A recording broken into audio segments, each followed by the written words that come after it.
Art Basel Miami is back. The annual art exhibition was canceled last year due to the pandemic, but it's in full swing this weekend as collectors and critics look to the next generation of emerging artists.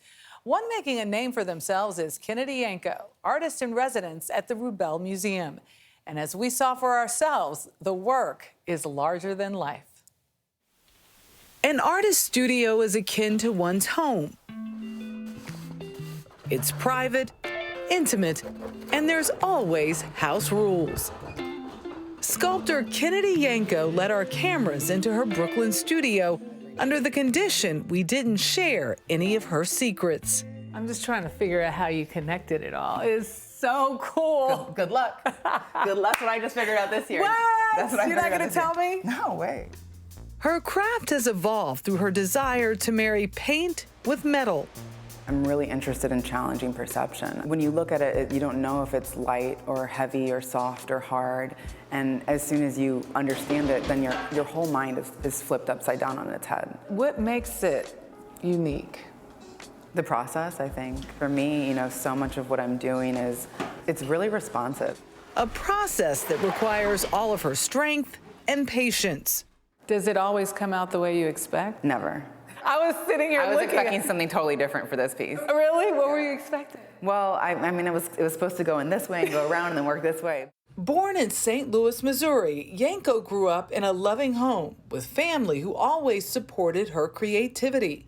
Her father took her to art classes at a young age. That was how he and I connected in a lot of ways. He's a painter and a colorist, and that was always just a conversation that we would both light up about. Early in her process, Yanko figured out how to take paint off of canvas and turn it into a three-dimensional material, a paint skin.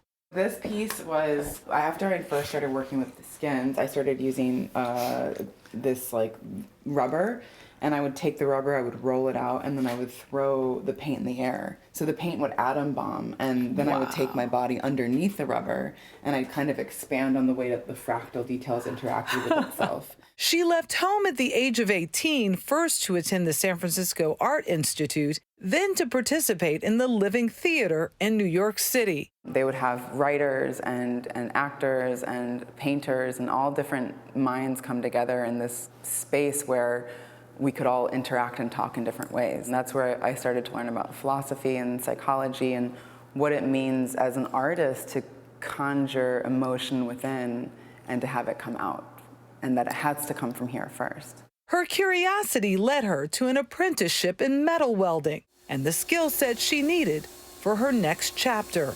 People look at metal as a man-made industrial material. When I recontextualize it visually or in my mind, there's a sense of imbuing it with life, just through what I'm thinking. Last year during the pandemic, Yanko became the first sculptor to ever earn a residency at the Rubell Museum.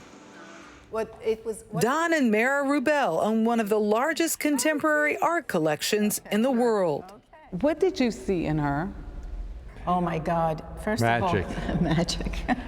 We Power. literally saw one piece, and it was just so moving, and you felt the power, you felt the beauty, being able to take ordinary, ugly objects and make them beautiful. And you also felt something which you almost never feel, the ability to make a gigantic sculpture.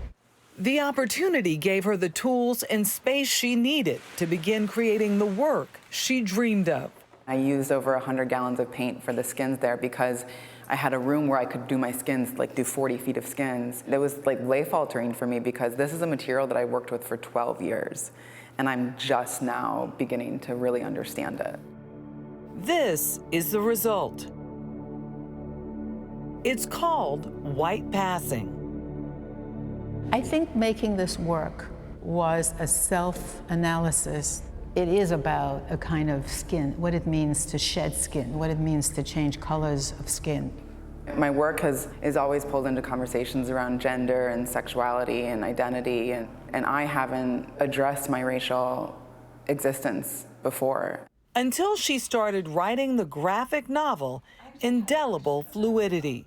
When I first started writing it, I had to look at my face, and I had to look at my skin and my body in a way that I was never forced to do before. And I really had to understand what my existence and what my contribution to the world is as an artist and as a person. You really can't make serious art if you're not dealing with truths within yourself. Her latest work has captured the attention of renowned abstract artist Leonardo Drew, her mentor. She needed to deal with these things, you know.